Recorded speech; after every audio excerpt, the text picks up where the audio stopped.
done a really good job. Alex, Keon, Raheem, probably especially valuing the ball, making great decisions until his injury. But overall, just making better decisions, playing within ourselves at another level. Our assist turnover ratio has been really good as of over the last month. I want to say we've gotten to I want to say we're like 8th or 9th in the country now in turnover margin, which is what we need to do. We need to hang our hat on that turnover margin, be really good in those categories. It helps offensively, obviously, when you're really valuing the basketball. Coach, last season y'all were faced with a top 25 ranking, and you had a really young team. You still have a young team, but you didn't broach the subject. You going to take that same approach this year?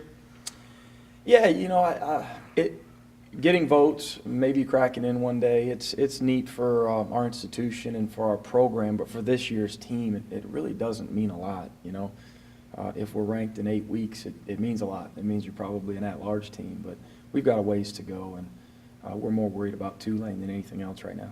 Give us a status update on Raheem, how he's doing. Very, very swollen, really from ankle down. He's a ways away from playing, unfortunately. Tulane, I know you've had this game probably circled in your calendar for a little while with your dad being the AD down there. You didn't grow up, went to high school in New Orleans at Jesuit.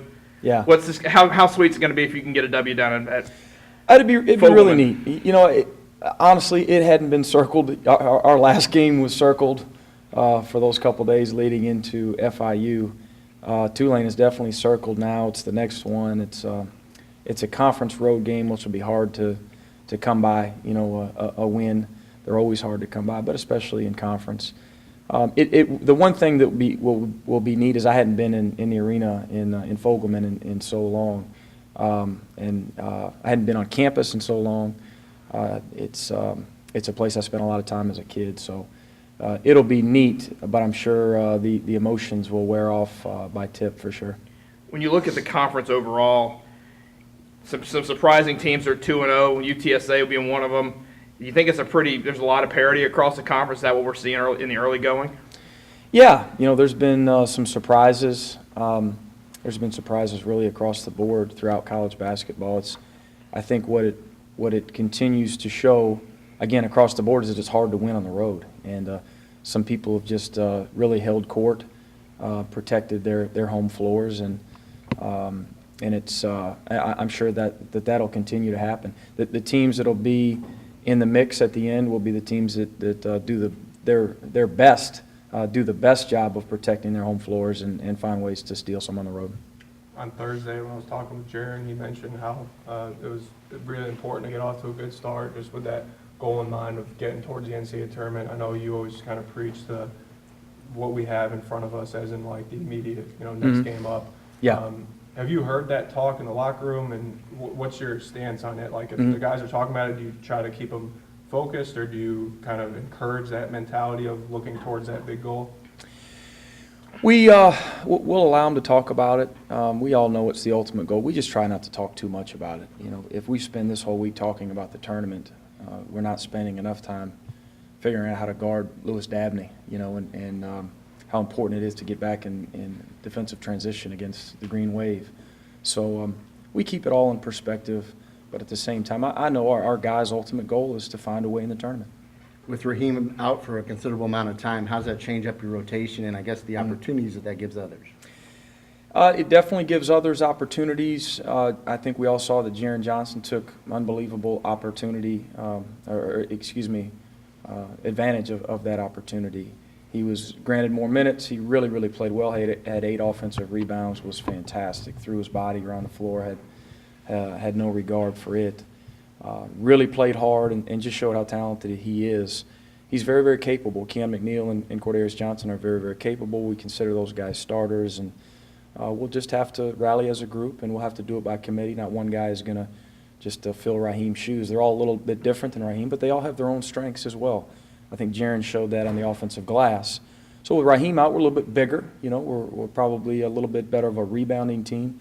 We miss that natural scorer that he is. Raheem's got the ability to go get 4 or 5 baskets that you don't draw up. He's just such an unbelievable natural scorer. But we'll just have to do our best to find ways to be better in other areas until he's back. Raheem, he's such an ultimate competitor. How hard is that going to be when he's pushing you to get back on the field, but also back on the court, but you want to make sure that he's Yeah. at 100%. I'm sure we'll have those conversations, as we've had with Speedy and a couple other guys that have been banged up at times. You love your guys to be competitive, but you want them to be healthy. You want them to be 100%. Coach, talk a little bit about what you guys need to do just to be successful against Tulane. Defensive transition is huge. Pressuring them without fouling is very, very important. Their 1, 2, and 3 are all very good. They're all averaging 15 plus. They're all really good in the open floor, and they're all tremendous at drawing fouls and converting from the foul line. So those will probably be our biggest keys this week. At this point of the season, it's probably not been difficult to find. They've got a lot of new faces on the Tulane roster because a lot of Yeah. transfers. Has it been at all difficult to figure out what they're doing well with their personnel? No, I think what stands out again is their guard play. They have 3 guards that are really good, and they're good in the open floor. Coach Conroy lets them play. They have freedom to go make plays. They're a little bit like us in that regard, where they're good in the open floor. They're good in transition. They draw fouls. They can create for themselves and for each other. They don't just pound it inside. They're good. They're really good with their backcourt. So our guards will be tested, but we'll be prepared by Thursday to do our best trying to defend those guys. With Kaiser coming along offensively, well, what will they have to offer to defend him on the offensive end, and will he be a force with his length, hopefully, on the defensive end? Well, we hope so. We hope he's a force every game. Our guards continue to find different ways to have Mike, to get him involved, and Isaiah off the bench. But Mike's really progressing offensively more than anything. He's always been a really good shot blocker and shot alterer. He's rebounded the ball for us all year at a pretty high clip. But recently, he's finishing better. He's been more efficient, and a lot of it's him, and a lot of it's our guards making it easier for him. They have a big kid. Tulane's got a big kid who's a good interior presence defensively, who's blocking shots, like Mike. So I'm sure Mike will have, he'll have a guy there at the rim when he's trying to finish a few times. But hopefully we can continue to put him in position to be successful.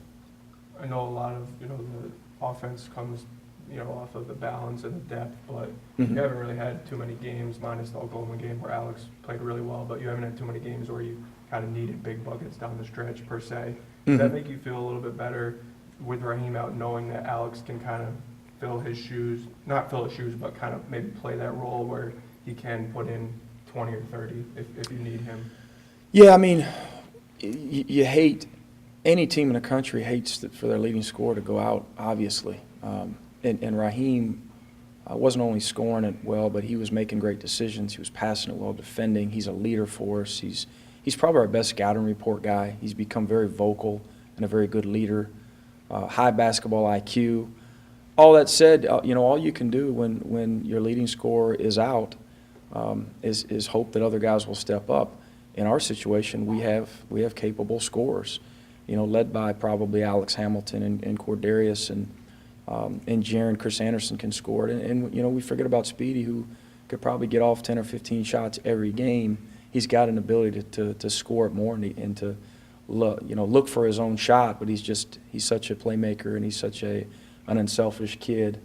But he's another guy that I'm sure we'll be looking for his shot a little bit more when needed. If there's a point in one of these next few games where we need a bucket late, I think Speedy's another guy that'll step up and be able to score for us. What's practice look like with Raheem? Has he just been rehabbing, or is he Oh, yeah. is he an extra coach out there? What's going on at practice? Yeah, he's vocal. We hadn't had many since he's been out, but he was vocal on the bench. He was another coach out there. During the game, a couple of guys got frustrated. Said, "Raheem, why don't you just get back and get healthy? Stop talking to me." He enjoyed being an assistant coach for the night, and we'll urge him to continue to do so because he knows the game and he knows our guys. And again, he's the ultimate competitor, and with him not being able to sweat, with our guys, he'll be pushing them any way that he can. He'll help in any way that he can. A little bit of a change up, but when you shot the video for the Mission Impossible, trying to sell out Marshall, I guess when were you first approached about that, and how kind of cool was it to seem like you were having a good time on that little bit? Yeah, I'm not real big in the frills, those type things, but our marketing department asked us to do it, and our guys are always They're always asked to do those type things, and they do it to the best of their ability. I thought I was terrible. Speedy and Heem and those guys carried me. We got through it, and hopefully it has a little bit of an outcome with filling the place up or attempting to at least here real soon. I know you're on the road this week, but I mean, coming off 2 home games where it seemed like the crowd kind of picked up. Yeah. You happy with the support you're getting and believe it's going to build as you guys move on? Yeah, we can only hope so. Both of the last couple of years, it's increased throughout the year. This year, I think, has been the best so far to this point. I hadn't looked at the numbers, but I imagine it's been better with our numbers and also just with the enthusiasm. I think that the new scoreboard's helped a little bit, and also just the performances of our guys. I mean, we talk about it as a staff. You know, we're so entrenched in getting better and in the game and in the moment. We go back and watch our games on film, and there's a lot, obviously, we continue to get better at, and we have our hands full playing against some really good teams here down the stretch, but we're a fun team to watch. I mean, our guys are fun to watch. They play very hard. We're very athletic, unselfish, and we have guys that can really pass it and guys that can really finish. So I think our crowd has responded to that. I thought about midway through the FIU game, maybe 10 minutes in, our crowd became a factor, and I think rewarded our guys with some noise and some energy, especially off of some conversions off of turnovers.